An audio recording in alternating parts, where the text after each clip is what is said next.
بسم سلاسي بسم آب وولد ومنفس قدوس أهدو أملاك أمين أوريت زتسات معرف حدا إتوم ناب جبسي زمت ودك إسرائيل سمو مزيو نفس وكف ممس بيت سبو مس يعقوب مزا روبيل سمعون لوين يهودان يساكور زابلون بنيام دما دان نفتاليمن غادن أسيرن ካብ ሕቆ ያዕቆብ ዝወፁ ሁላቶም 70 ነፍሲ ነበሩ። ዮሴፍ ድማ ኣብ ግብፂ ነበረ። ዮሴፍን ኩሎም ኣሕዋቱን እቲ ወለዶ ኩሉ ከዓ ሞቱ። ደቂ እስራኤል ተፋረዩ ሰሰኑ በዚሑ ድማ ኣዝዮም ከዓ በርትዑ እታ ሃገር እውን ብኦም መለአት። ኣብ ግብፂ ከዓ ንዮሴፍ ዘይፈልጥ ሓድሽ ንጉስ ተንስአ። ንጉስ ንሱ ድማ ንህዝቡ እንሆ ህዝቢ ደቂ እስራኤል ካባና በዝሑን በርትዑን እምበኣር ከስ ከይበዝሑ እሞ ውግእ ምስ ዝለዓለና ንሳቶም ድማ ምስ ፀላእትና ሓቢሮም ከይዋግኡና ካብዛ ሃገር እውን ከይወፁ ንዑ ንጣበበሎም በሎም። ብብርቱዕ ዕዮ ምእንቲ ከፅብበሎም ከዓ ኣዘዝቲ ሸመሎም። ንፈርዖን ድማ ጲቶምን ራእምሴስን ከተማታት ሪቅ ሰርሕሉ። ብመጠን እቲ ዘፅበብሎም ግና ክንደኡ ሰሰኑ። ክንድኡ ከዓ ተዘርግሑ እሞ ብደቂ እስራኤል ይጭንቁ ነበሩ። ግብፃውያን ንደቂ እስራኤል ብጭከና ኣዕየይዎም። ንህይወቶም ድማ ብብርቱዕ ዕዮ ብባዕጥን ብጥቡን ብኩሉ ዕዮ መሮርን በቲ ኩሉ ዘዕየይዎም ዕዮ ብምጭካን ኣምረርዎም።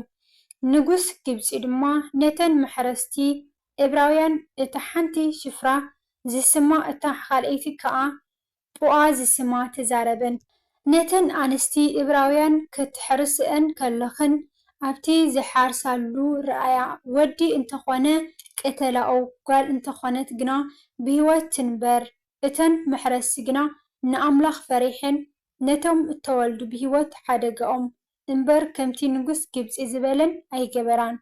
ሽዑ ንጉስ ነተን ማሕረስቲ ፀዊዑ ነቶም እተወልዱ ብሂወት ተሓድግኦምሲ ስለምንታይ ከምዚ ገበርክን በለን። እተን ማሕረስቲ ከዓ ንፈርዖን እተን ዕብራውያን ከም ኣንስቲ ግብፃውያን ኣይኮናን ንሳተን ሓያላት እየን እሞ እታ ማሕረሲት ከይመፀት ሓሪሰን ይፀንሓ በልኦም። ኣምላኽ ድማ ነተን ማሕረስቲ ፅቡቅ ገበረለን። እቲ ህዝቢ እውን በዝሐ ኣዝዩ ከዓ በርትዐ። ኮነ ድማ እተን ማሕረስቲ ንኣምላኽ ስለ ዝፈርሓ ኣባይቲ ገበረለን።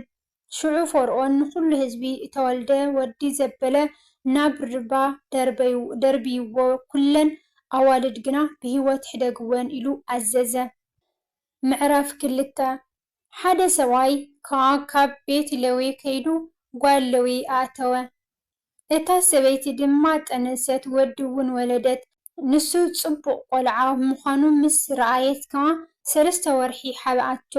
ደጊም ምሕባኡ ምስ ሰኣነት ሳጹን ሻምበቆ ወሲዳ ብቅጥራን ብዝፍትን ለቕለቐቶ። ነቲ ቆልዓ ናብኡ ኣእትያ ድማ ኣብ ገምገም ባሕሪ ርባ ኣብ ሰልሰላ ኣንበረቶ። ሓብቱ ድማ እንታይ ከም ዝረኸቦ ክትፈልጥ ርሕቕ ኢላ ደው በለት። ጓል ፈርዖን ከዓ ክትሕፀብ ናብ ርባ ወረደት። እተን ኣግራዳ ድማ ገምገም እቲ ርባ ይዘራ ነበራ። ኣብ ማእኸል ሰልሰላ ሳጹን ረኣየት እሞ ገረዳ ሰዲዳ ኣምፃኣቶ። ከፊታ ድማ ነቲ ህፃን ረኣየቶ። እንሆ ከዓ እቲ ቆልዓ ይበኪ ነበረ። ደንጊፃትሉ ድማ እዚ ካብ ህፃናት ዕብራውያን እዩ በለት። ሽዑ እታ ሓብቱ ንጓል ፈርዖን ካብተን ዕብራውያን ኣንስቲ ነዚ ህፃን እዚ እተጥበወልኪ ሞግዚት ዶ ክፅዋዓልኪ ክኸይድ በለታ። ጓል ፈርዖን ከዓ ኪዲ በለታ። እታ ጓል ድማ ከደት ነደ እቲ ህፃን ከዓ ፀወዐታ። ጓል ፈርዖን ድማ ነዚ ህፃን እዚ ወሲድኪ ኣጥብውለይ ኣነ ከዓ ዓስብኺ ክህበኪ እየ በለታ። እታ ሰበይቲ ድማ ነቲ ህፃን ወሲዳ ኣጥበቶ። እቲ ህፃን ከዓ ዓበየ። ናብ ጓል ፈርዖን እውን ኣምፃኣቶ። ወዲ ድማ ኮነ ካብ ማይ ኣውፅአዮ እየ ኢላ ስሙ ሙሴ ኣውፃኣትሉ። ኮነ ድማ በተን መዓልትታት እቲኤን ሙሴ ምስ ዓበየ ናብ ኣሕዋቱ ወፂኡ ነቲ ብርቱዕ ጻዕሮም ረኣየ። ግብፃዊ ሰብኣይ ድማ ንዕብራዊ ሰብኣይ ካብቶም ኣሕዋቱ ክወቕዖ ረኣየ። ናብዝን ናብትን ግልጽ ግልጽ ኢሉ ሰብ ከም ዘየልቦ ምስ ረኣየ ነቲ ግብፃዊ ቀቲሉ ኣብ ሑጻ ሓብኦ። በታ ካልአይቲ መዓልቲ ድማ ወፀ እንሆ ክልተ ዕብራውያን ሰብኡት ክበኣሱ ረኣየ።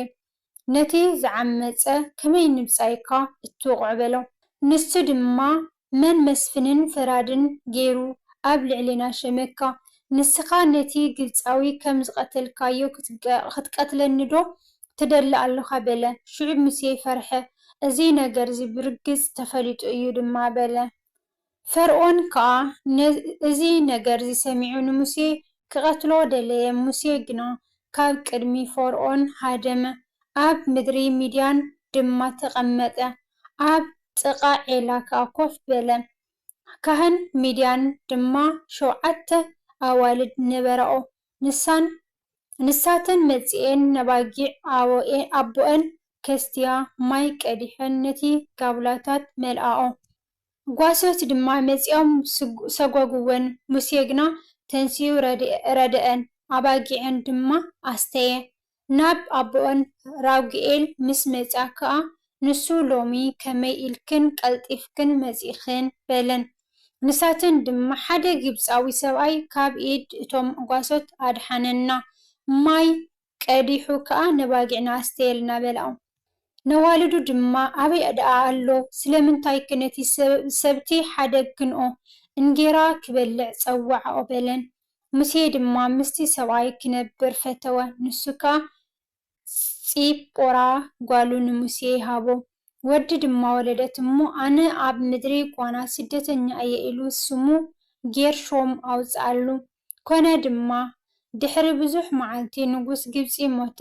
ደቂ እስራኤል ከዓ ካብ ባርነቶም እተለዓለ በሉ ጨርሑ ድማ እቲ ኣውያቶም ብዛዕባ ባርነቶም ከዓ ናብ ኣምላኽ ደየበ። ኣምላኽ ድማ ቁዘማኦም ሰምዐ። ኣምላኽ ከዓ ነቲ ምስ ኣብርሃምን ምስ ይስሐቅን ምስ ያዕቆብን ዝኣተዎ ኪዳን ዘከረ። ኣምላኽ ድማ ናብ ደቂ እስራኤል ረኣየ። ኣምላኽ ከዓ ህልዋት ፈለጠ። ምዕራፍ 3 ሙሴ ድማ ኣባጊዕ የትሮ ሓሙኡ ካህን ሚድያን ያዋሲ ነበረ። ነተን ኣባጊዕ እናኸብከበን ናብ ክንየው በረኻ ናብ ሆሬብ ካራን ኣምላኽ መጸ። መልኣኽ እግዚኣብሔር ከዓ ካብ ማእኸል ኣእሻኽ ቆጥቋጥ ባህላልቲ ሓዊ ተረኣዮ። እንተጠመተ ድማ እንሃ እታ ቆጥቋጥ ብሓዊ ትነድድ ነበረት። እታ ቆጥቋጥ ግና ኣይተበልዐትን። ሙሴ ከዓ እዚ ዓቢ ትርኢት እዛ ቆጥቋጥ ከመይ ኢላ ሞኽ ከም ዘይትብል ከይደ ክሪኣ ኣለኒ በለ።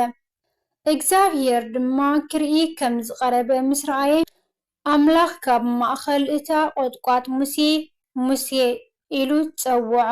ንሱ ድማ እኔኹ በለ። ሽዑ ከዓ ናብዚ ኣይትቕረብ፣ እዛ ደው ኢልካላ ዘለኻ ቦታ ቅድስቲ ምድሪ እያ እሞ ኣሰኣንካ ካብ ኣገርካ ኣውፅእ በለ። ኣነ ኣምላኽ ኣቦኻ ኣምላኽ ኣብርሃም ኣምላኽ ይስሐቅ ኣምላኽ ያዕቆብ ከዓ እየ በለ። ሙሴ ድማ ንኣምላኽ ከይጥምት ፈርሐ እሞ ገጹ ከደነ።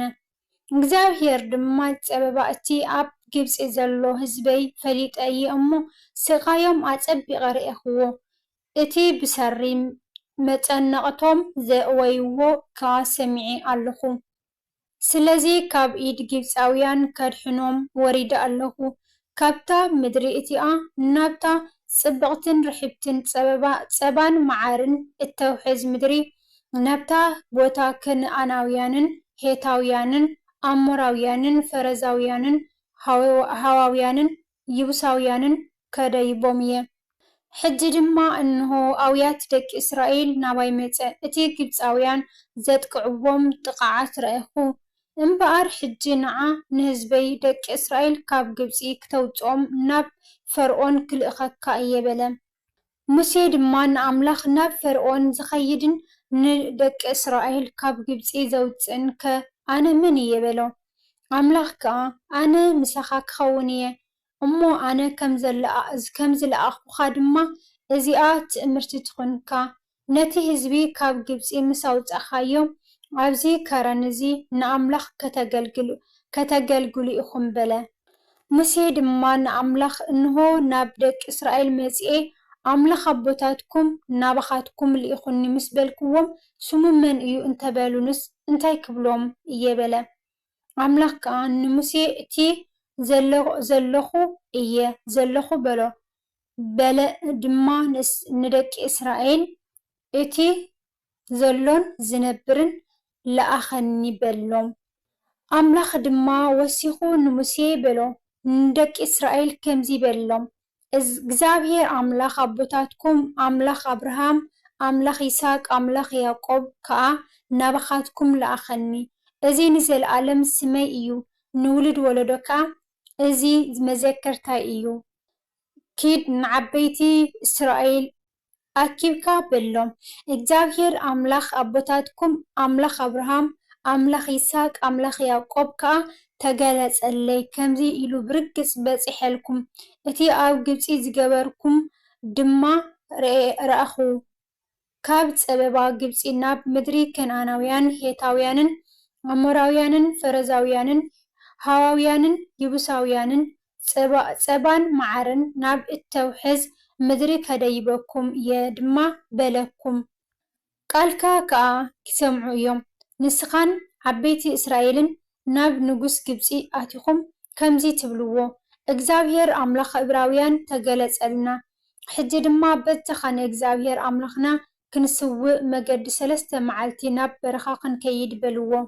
ብሓያል ኢድ እንተዘይኮይኑ ንጉስ ግብፂ ክትከዱ ከምዘይሓድገኩም እፈልጥ ኣለኹ። በቲ ኣብ ማእኸላ ዝገብሮ ኩሉ ተኣምራተይ ከዓ ኢደይ ዘርጊሐ ንግብፂ ክወቕዓ እየ። ድሕሪኡ ድማ ክሓድገኩም እዩ። ነዚ ህዝቢ እዚ ከዓ ኣብ ቅድሚ ግብፃውያን ሞገስ ክህቦ እየ። ክኸውን ድማ እዩ ምስ እትኸዱ ጥራይ ኢድኩም ኣይትኸዱን ኢኹም። ነፍሲ ወከፍ ሰበይቲ ካብ ጎረቤታን ካብታ ኣብ ቤታ እትነብር ኣቕሓ ብሩርን ኣቕሓ ወርቅን ክዳውንትን ትለምን። ነዚ ኣብ ኣእዳውኩምን ኣዋልድኩምን ግበርዎ። ነዚ ኣብ ኣወዳትኩምን ኣዋልድኩምን ግበርዎ። ንግብፃውያን ከዓ ከምዚ ጌርኩም ትዘምትዎም።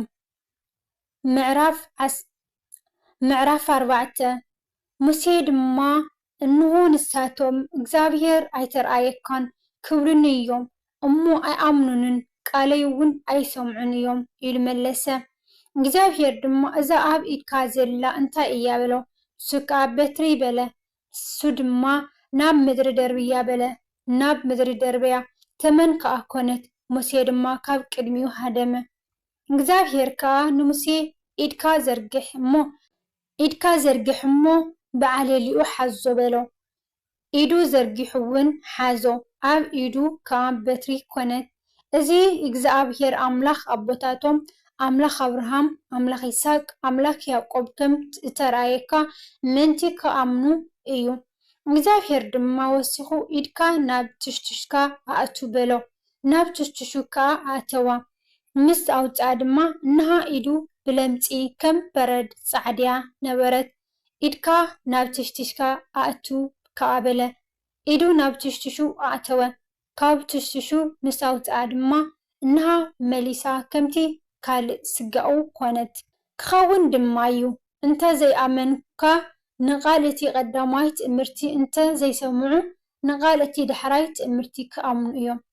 ክኸውን ከዓ እዩ ነዚ ክልተ ትእምርቲ እዚ እንተዘይኣመኑ ንቓልካ እውን እንተዘይሰምዑ ካብቲ ርባ ማይ ውሰድ እሞ ናብቲ ንቑፅ ክዓዎ። እቲ ካብ ርባ ዝወሰድካዮ ማይ ከዓ ኣብቲ ንቑፅ ምድሪ ደም ክኸውን እዩ። ሙሴ ድማ ንእግዚኣብሔር ኣየ ጎይታይ ኣነ ኣፈይ ወታእ ልሳነይ ኮርታዕ እዩ እሞ ትማሊ ኮነ ቅድሚ ትማሊ ኮነ ሕጂ ንባርያኻ ምስ ተዘረብካኒ እውን ኣነ ተዛራቢ ሰብ ኣይኮንኩን በለው። እግዚኣብሔር ድማ ንሰብ ኣፍ ዝገበረሉ መን እዩ? ወይ ዓባስ ወይ ጸማም ወይ ዝርኢ ወይ ዕውር ዝገበሮኸ መን እዩ። ኣነ እግዚኣብሔር ዶ ኣይኮንኩን? ሕጂ ከዓ ኪድ ኣነ ምስ ኣፍካ ኮይነ እቲ እትዛረቦ ከምህረካ እየ በለው። ንሱ ግና በጃኻ ጎይታይ በቲ እትልእኾ ድኣ ለኣኽ በለው። ሽዑ ኩራ እግዚኣብሔር ብሙሴ ነደደ በሎካ ኣሮን ሓውካ እቲ ሌዋዊ ዶ የሎን? ንሱ ጽቡቕ ተዛራቢ ምዃኑ እፈልጥ ኣለኹ። እንሆ ከዓ ንሱ ክቕበለካ ይወፅእ ኣሎ። ምስ ረኣየካ ድማ ብልቡ ክሕጐስ እዩ። ንስኻ እንእኡ ክትዛረቦ ኢኻ፣ እቲ ቓላት ድማ ኣብ ኣፉ ኣንብር። ኣነ ከዓ ምስ ኣፍካን ምስ ኣፉን ኮይነ እቲ እትገብርዎ ክምህረኩም እየ። ክኸውን ከዓ እዩ ንሱ ኣፍ ይኹንካ፣ ንስኻ ድማ ከም ኣምላኽ ትኾኖ። ንሱ ኣብ ክዳንካ ንህዝቢ ይዛረብ፣ ንሱ ኣብ ክንዳኻ ንህዝቢ ይዛረብ። ነዛ በትሪ እዚኣ ከዓ እቲ ትእምርትታት ክትገብረላ ኣብ ኢድካ ውሰዳ። ሙሴ ከደ ናብ ሓሙኡ የትሮ ተመሊሱ ከዓ ናብቶም ኣብ ግብፂ ዘለው ኣሕዋተይ ተመሊሰ ገና ብሂወት እንተኣልዮም ድኣ ክርኢ ክኸይድ በለው። የትሮ ከዓ ንሙሴ ብሰላም ኪድ በለው። እግዚኣብሔር ድማ ንሙሴ ኣብ ሚድያን እቶም ንነፍስኻ ዝደልይዋ ዝነበሩ ሰባት ኩሎም ሞይቶም እዮም እሞ ኪድ ናብ ግብፂ ተመለስ በለው። ሙሴ ከዓ ሰበይቱን ደቁን ወሲዱ ኣብ ኣድጊ ኣወጢሕዎም ናብ ምድሪ ግብፂ ተመለሰ። ሙሴ ድማ ነታ በትሪ ኣምላኽ ኣብ ኢዱ ወሰዳ። እግዚኣብሔር ድማ ንሙሴ በሎ ናብ ግብፂ ክትምለስ ኢልካ ክትከይድ ከለኻ ነተን ክትገብረን ኣብ ኢድካ ዝሃብኩኻ ኩለን ተኣምራት ኣብ ቅድሚ ፈርዖን ክትገብረን ተጠንቀቕ። ኣነ ግና ልቡ ከጽንዖ እየ፣ ንሱ ከዓ ነቲ ህዝቢ ኣያሓድጎን። ንፈርዖን ድማ ክትብሎ ኢኻ እግዚኣብሔር ከምዚ ይብል እስራኤል በኹሪ ወደይ እዩ እሞ ንወደይ ከገልግለኒ ይኺድ ሄደጎ ኢለካ ነበርኩ ግናኸ ምሕዳጉ ኣበኻ። እንሆ ኣነ ንበኹሪ ወድኻ ክቐትል እየ። ኮነ ድማ ሙሴ ኣብ መገዲ ኣብ ሓደ መሕደሪ ከሎ እግዚኣብሔር ተራኸቦ ክቐትሎ እውን ደለየ። ሽዑ ፂጶራ ጽልጽለ ወሲዳ ዒልቦ ወዳ ገዘረት ናብ ኣጋሩ ደርብያቶ ከዓ ንስኻ ንኣይ ናይ ደም መርዓዊ ኢኻ በለቶ። ካብኡ ከዓ ኣልገሰ። ሽዑ ድማ ብምኽንያት ግዝረት ናይ ደም መርዓዊ ኢኻ በለት። እግዚኣብሔር ከዓ ንኣሮን ኪድ ንሙሴ ኣብ በረኻ ተቐበሎ በሎ። ከይዱ ድማ ኣብ ከረን ኣምላኽ ተጓነፎ ሰዓሞ ከዓ። ሙሴ ድማ እቲ እግዚኣብሔር ብእኡ ዝለኣኾ ኩሉ ቃልን እቲ ዝኣዘዞ ኩሉ ትእምርትታትን ንኣሮን ነገሮ። ሙሴን ኣሮንን ከዓ ከይዶም ንኩሎም ዓበይቲ ደቂ እስራኤል ኣከቡ። ኣሮን ድማ እቲ እግዚኣብሔር ንሙሴ ተዛረቦ ኩሉ ነገሮ ኣዛረቦም። እቲ ትእምርትታት ከዓ ኣብ ቅድሚ እቲ ህዝቢ ገበሮ። እቲ ህዝቢ ድማ ኣመነ። እግዚኣብሔር ንደቂ እስራኤል ከም ዝበፅሖም ፀበብኦም እውን ከም ዝረኣየ ምስ ሰምዑ ፍግም ኢሎም ሰገዱ። ስለ ቃላቱ ናይ ቃላቱ በዓል ቤት እግዚኣብሔር ኣምላኽና ዝኸበረን ዝተመስገነን ይኹን። በረከት ረድኤት ናይ ቅዱስ ሙሴ ኣቦና ምስ ኩላትና ይኹን። ዝወደቐ ዝነጥብ ኣፈ ቅዱሳን ይተኣረመለይ። ወስብሐት ለእግዚአብሔር ልዑል ወለወላዲቱ ድንግል ወለመስቀሉ ክቡር ኣሜን።